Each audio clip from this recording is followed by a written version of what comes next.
even when it was supposed to slow down, I think pandemic growth helped push us forward until Yeah. things started opening up, and e-com sales not only dropped, but by then we already had iOS 14, which kind of was a death knell for a lot of e-com brands.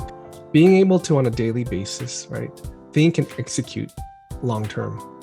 For example, Hmm. even if you're trying to lose weight, right, like it's not going to happen overnight, but you have to do Hmm. things on a daily basis that'll get you there. Yeah. I think SEO is sort of like that. It's a lot more effort, but it actually costs less money than paid ads. And paid ads is kind of like a drug. It gives you quick results, but it doesn't always give you necessarily long-term growth. Sometimes it can help your growth, it can boost it, but it's not, we can't be dependent on it, and so we do have to build our own community.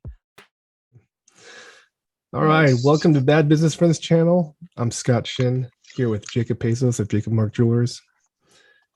Most channels want to talk about their success stories. We're here to share our failure stories of failure, to help you guys, or at least make you guys laugh, hopefully. So today, Jacob, we're going to talk about how to sell. And since our area of expertise is jewelry, it's specifically with jewelry, but I think you could apply this to other trades and other products. So we previously said if we could go back and start our businesses from scratch all over again, we would waste no time in trying to sell, right? Yep. So, but obviously you need to have a deliverable product or service, right? I think with jewelry, it doesn't take that much time to make a piece, right? In fact, you can print a mold on a 3D printer in one day and Yeah. go send it out to have it cast. But I think there are a lot of other products and services that you could execute on really quickly, right? Yeah. The product development cycle is pretty short. As soon as you have an idea, you can make a sample. So I think a lot of Yeah. people can kind of, I don't know, test what we've done. But I want to start with you, Jacob. I know you have experience with Revival as well, but then you have your own Jacob Mark Jewelers right now. So I want you to kind of share about how you do things, because it's a little different, because we're e-commerce, jewelrytolife.com, but you are, I don't think you said you don't even use a website, right? You just kind of go word of mouth. Yeah. So I started with a website pretty early on and with an Instagram. And the Instagram's real purpose was to just kind of have a portfolio. Um, I thought the website is where people would be coming, and the Instagram would be Mhm. something that they search secondly, to where it kind of legitimizes us of, here's his portfolio. It was actually the opposite. People were finding us via word of mouth on Instagram and Uh, never really going to our site. so your And so, portfolio really exists on social media. Then you can find examples yeah, of your work on Instagram. exactly. So people who, hey, you've got to go shop with Jacob. They go, hey, go, Jacob Mark Jewelers. They type it on Instagram and they'll scroll and see the pieces and Mhm. things they like. And yeah, that's mainly how we do it. So it's definitely exactly opposite what I thought it would be. Mhm. But we kind of doubled down on Instagram and actually don't really mess with our website. I Yeah. don't think we even have it in our bio anymore because it Okay. was just, yeah, just So kind you, of a in order to waste to sell, have. you don't even need a website. You could just go door to door, so to speak. I mean, talking face to face. That's what I mean. Yeah, yeah. So let me ask the first question I wanted to ask you, because we've done this with Revival, but for Jacob Mark, who are your target customers? So with Revival, because we're econ and digital marketing, we use like terms like Hmm. what is your customer avatar, right? Like design your Right. customer avatar. What does that look like for Jacob Mark? At the moment, it's a collegiate athlete mainly. We've got some pro guys, but we're trying to more so pivot to that right now. So I can't say that that's our main customer. Our main would be collegiate guys, not spending tons of money on their stuff, and guys at bigger programs. So that's your Who, niche. That's your ideal customer, is a collegiate athlete who's spending yeah. in a certain range of, what would that range be for a piece?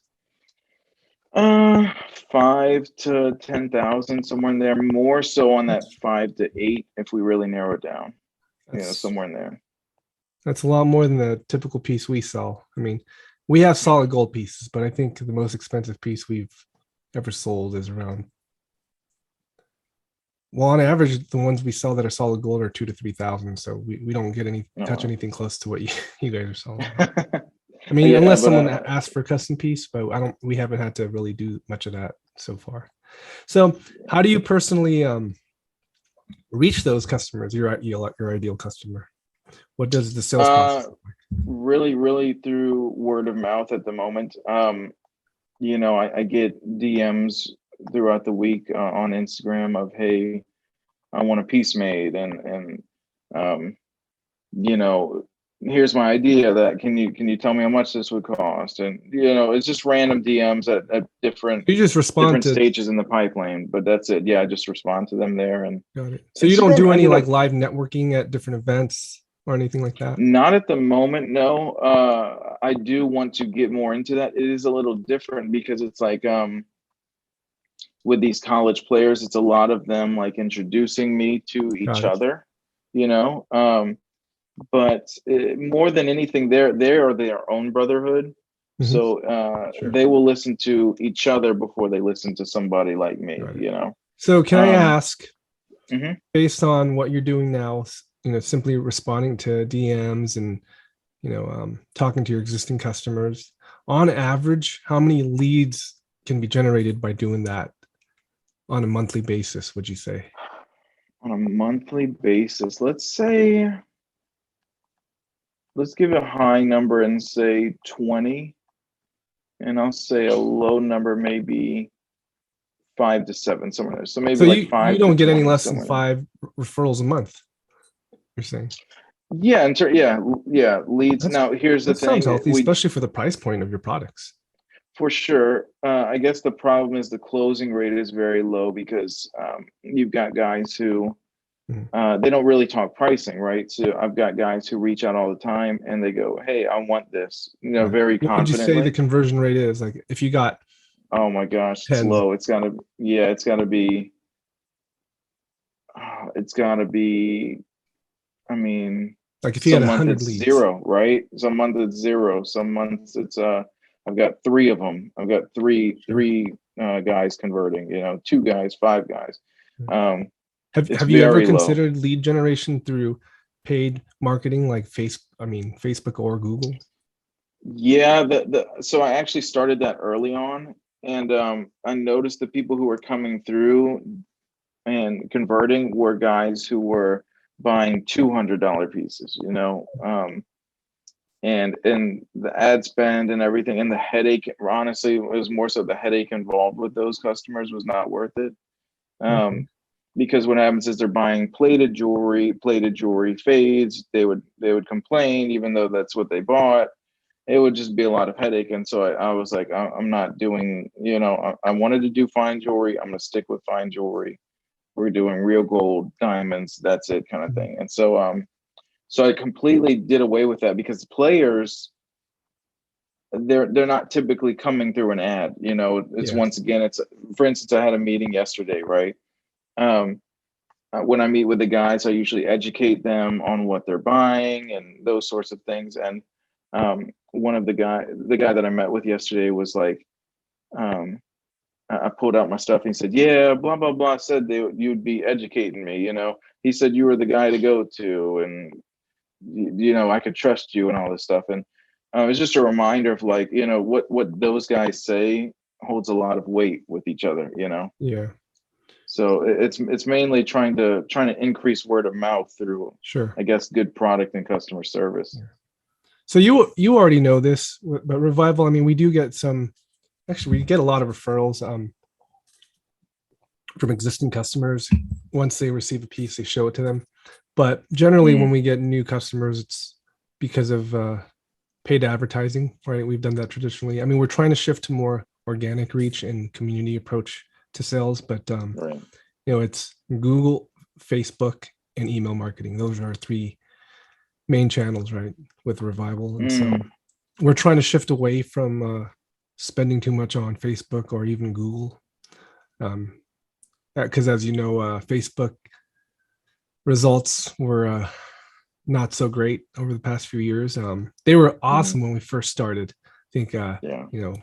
2020. I mean, up until iOS 14, we were getting anywhere between 3 to 5x, on ad ROAS, return on ad Mm, spend. That last year, oh my goodness, it was 1.5 ROAS, and mm, obviously that was, I mean, we weren't profitable at all with that. In any case, so we're trying to shift ourselves. It looks like you don't have to worry about spending money on paid ad, which is great. So how long does it usually take for Jacob Mark Jewelers, your sales cycle? How long does it take to get a sale? it could be as short as 4 weeks, as long as somewhere 8 to 10. Um, Oh, okay. you've got people, yeah, people. Some people are different in terms of their readiness, and it's a lot That's of not different bad for a factors. $10,000 product. No, no, it's not. I mean, that's just in terms of them coming to the point where, hey, we're going to put a deposit down, right? So we still have another. You have to add a minimum 4 to 5 weeks to make their product, right? Sure. To where that thing is all closed and wrapped up. But you obviously have different levels of seriousness in the pipeline. I've got my list over here that I'm looking at of people in my pipeline, and I'm like, I see 5 that say wait list because I built their piece, I presented it to them, they seemed serious, and then at the last second we're ready to get the deposit, and they go, I can't pay it right now. Can you give me a month? And so those things happen, and of those guys, some will convert and some will Yeah. wash You, away, but right? you So offer payment plans to most of your customers? not at the moment. I'm trying to get some sort of in-house, like not in-house, sorry. I'm trying to get some sort of financing in the store. The problem is, what I've run into so far is finance companies, these like Wells Fargo, for instance, they kind of want these, what are they called? A top tier type of finance customer. So guys that don't have like average credit, they Like want great top credit. credit, which in reality, if I had players with top credit, they're going to buy it cash, So it's kind of like, I need the financing available for more so like mid-tier guys, and Mhm. the people that I reach out to get that financing don't want to support a company unless they're doing mass volume. Basically, at least what they've told me. So I think they we, want, we offer, millions of dollars in sales and things. I mean, we offer on our website through Affirm payment plans, and that's pretty easy. I don't know exactly how it works. I don't think they do credit checks or anything like that. But our average, when we get sales daily, right? Because we're ecom, but Hmm. and our average order value is around $170, but it takes on average 1.6 days in the months of September, October to get a sale. That actually gets Mm, shorter and shorter as you get closer to Christmas, right? Like it happens yeah, less than your first visit. And then interesting. for the summer, I learned that it takes an average of 6 days and gosh, like Mm, 5 to 10 touch points to get an order. jeez. Um, that's according to the data we have from Google and gathered from Facebook. But it's not Mm. really that long, I guess, but it's longer than I had originally But you're thought. having to pay for ads during all those times, though, obviously, right? Like for the 5 to 10 touch points in 6 days, you're just Yeah, so that can ad increase spend to your try to get somebody. customer acquisition costs significantly the longer it, Right. it takes. I mean, that's why higher ticket items usually cost more and it takes longer. So Hmm. I think it's, unless you're a really good social media influencer, it's Hmm. really tough if you're using paid advertising to make money on cheap items, unless your margins are just amazing, Yeah. right? Yeah. But Or you're like one of these cheap products that like blows up on TikTok because it's like $10 and it's no yeah, risk to really and if get, that's the case, then you're probably not using paid advertising. You're probably going viral on organic posts. So Yeah, could which yeah, I could think be. that's the way to go, and that's where we're trying to move. So are you trying to create a system you can scale or replicate to help you focus less on sales and more on just designing jewelry? Because I think word of mouth, maybe having an account manager or someone to handle, when you Mhm. get customer inquiries. Obviously, they want to meet the designer, but there's always a filtering process you could go through to increase your conversion rates, right? So, like, all right, you can meet with Absolutely. Jacob for design if you put money down, or I don't know. Do you have a system like Yeah, that? no. I agree. I think that's a great point. Like almost like a paid consultation kind of thing to wean out people, which I tried to do when I first launched. Because it was interesting. Like I've talked about this before, but I'd been designing since 13, right? So I had Mhm. experience, but Yeah. doing this on Jacob Mark Jewelers Instagram is only a year old now. So I tried last year saying, "Hey, you got to pay me $100 for design," and I think people were turned off because I had like 5 Instagram posts and I probably looked like a scam Instagram account. Um, so I couldn't do that. But uh, yes, to answer your question, I do need to. I think not only vet the people that come in, but also increase the actual funnel of people who are coming in. Because Yeah. 5 to 20, I don't think the conversion rate's going to change because I've talked to other jewelers who are in my uh, line of work, and especially when you get guys from Instagram, it's like this all the time. I see guys posting all the time. Please don't reach out to me if you're not serious. So the conversion rate from Instagram is very low. Mhm. But obviously, if you have 20 people, it's barely any sales. But if you have 500 people reaching out every month, low conversion still means dollars, right? Yeah. Um, so I think that's more so my focus right now is trying to increase the number of inquiries. And Yeah. how I'm trying to do that is I'm in some discussions with um, a guy who kind of has like these he's got great relationships with players in the NFL and college and all those sorts of things, and seeing if he wants to get involved. There's kind of a mutual interest where he kind of wants to get involved with this. I want him to get involved, and I think we're just That'd seeing be good. how he's going to go about it and increase Does he have a kind pretty of good social yeah. media following? I believe he does, but more than anything, he's networked with guys. I mean, Sure, he like knows biggest people. names in the NFL. Yeah. And when we met a few weeks ago to talk about the prospect of it, I mean, he had just come back literally the week prior with two of the biggest players in the NFL that he had lunch with, in Los Angeles. So he he he's very networked and he's trustworthy, a nice guy.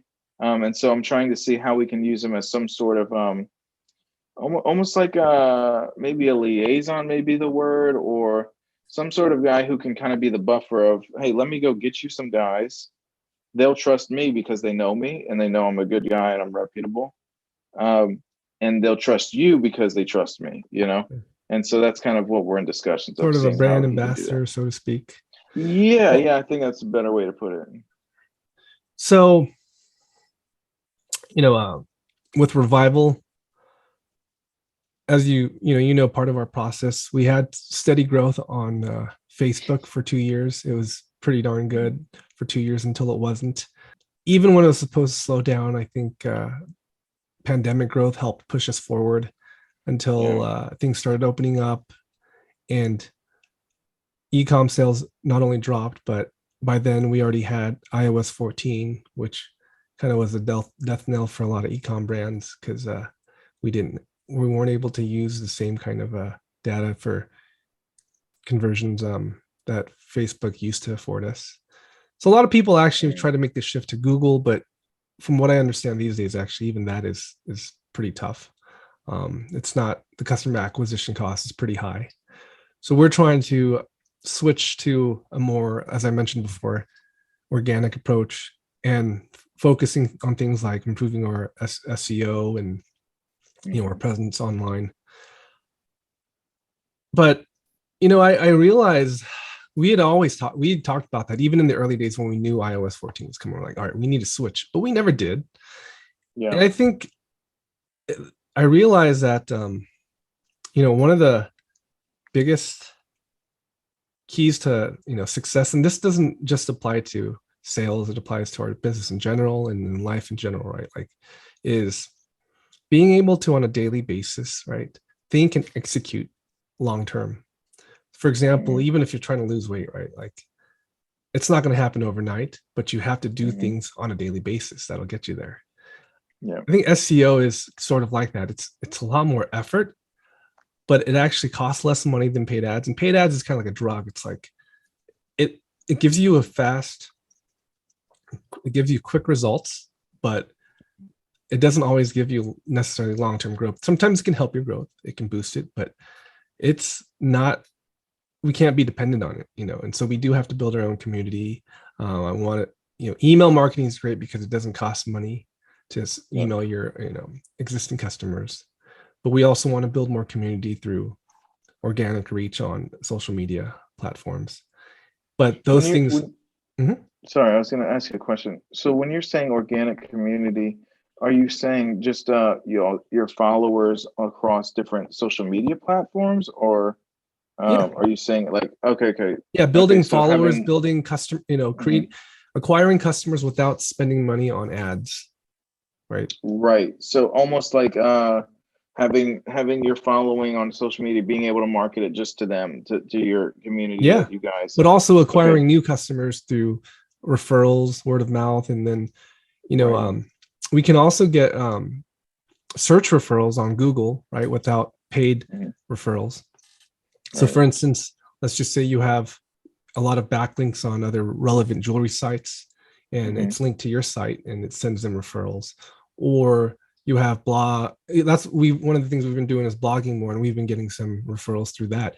And in fact, what I've learned is that our conversion rate is higher on our organic leads, on our organic traffic than paid traffic. Mm, But the volume we get hasn't reached anything close to our paid traffic. So because it takes time, right. right? You have to build that over time.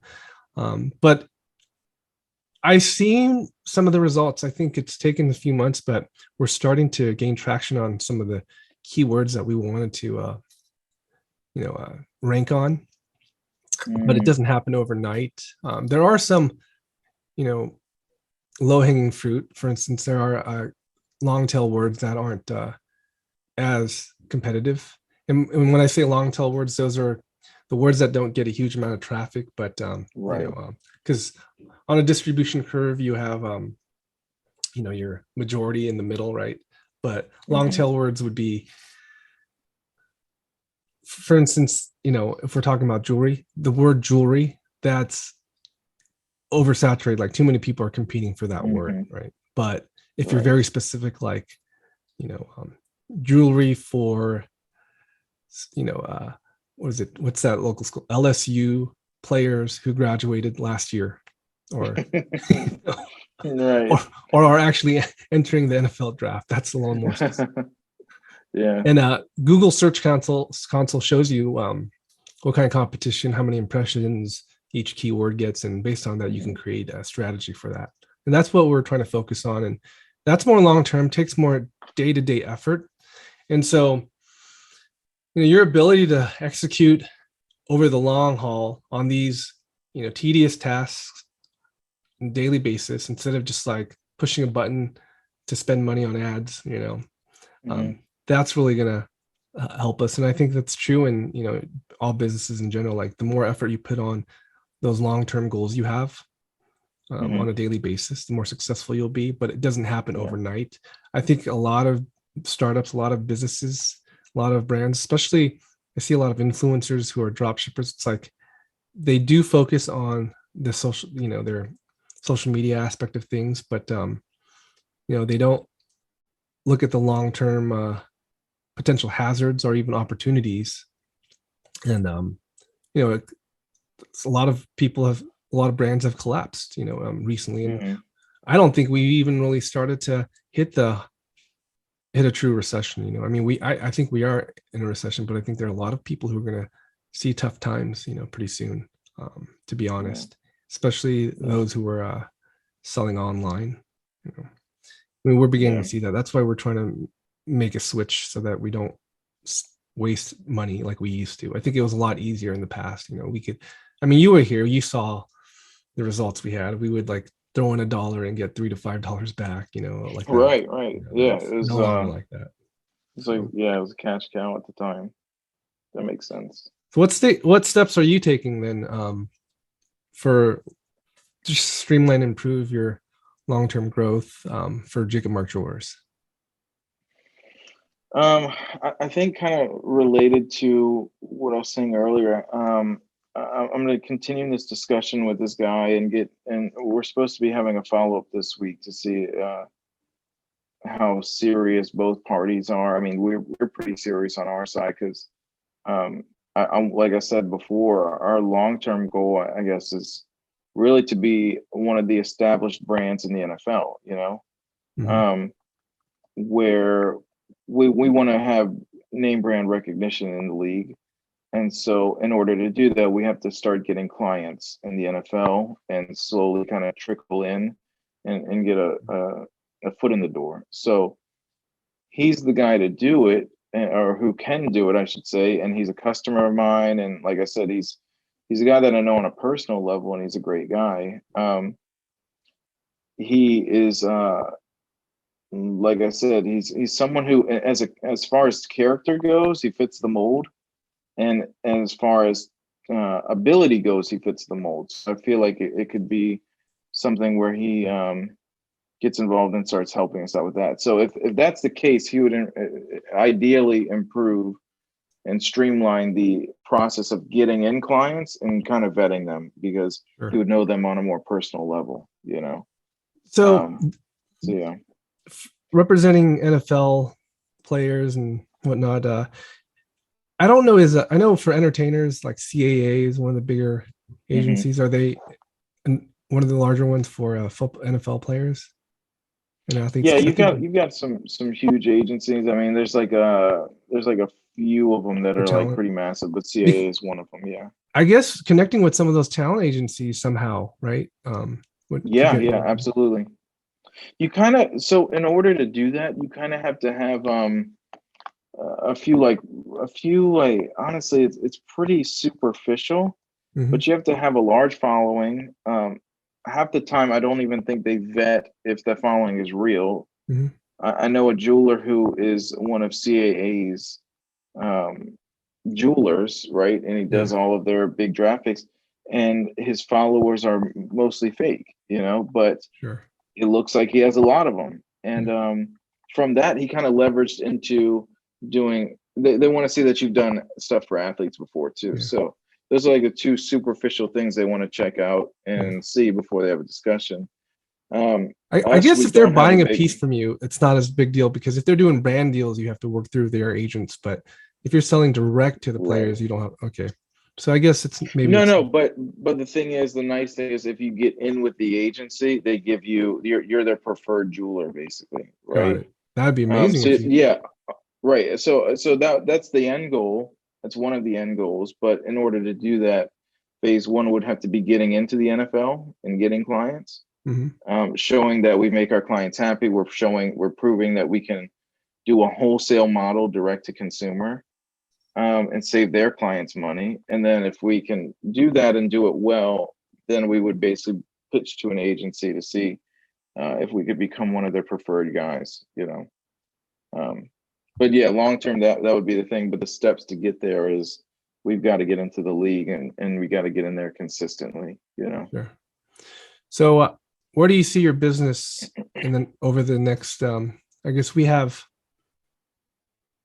2.5 months left in the year. Because isn't this peak season for jewelry in general? Yeah, we're definitely creeping into it. Absolutely. And do you see the market a little softer than usual or the same as Yeah, usual? yeah, for A little sure, softer. for sure. Yeah, we're Yeah, seeing that a little people bit. people I are mean, buying it's small stuff. got it. Yeah. All right. Well, appreciate you talking to us about Jacob Mark Jewelers and being able to share your insights. Hopefully, we'll have more to share on this. And but the next topic we'll go through is the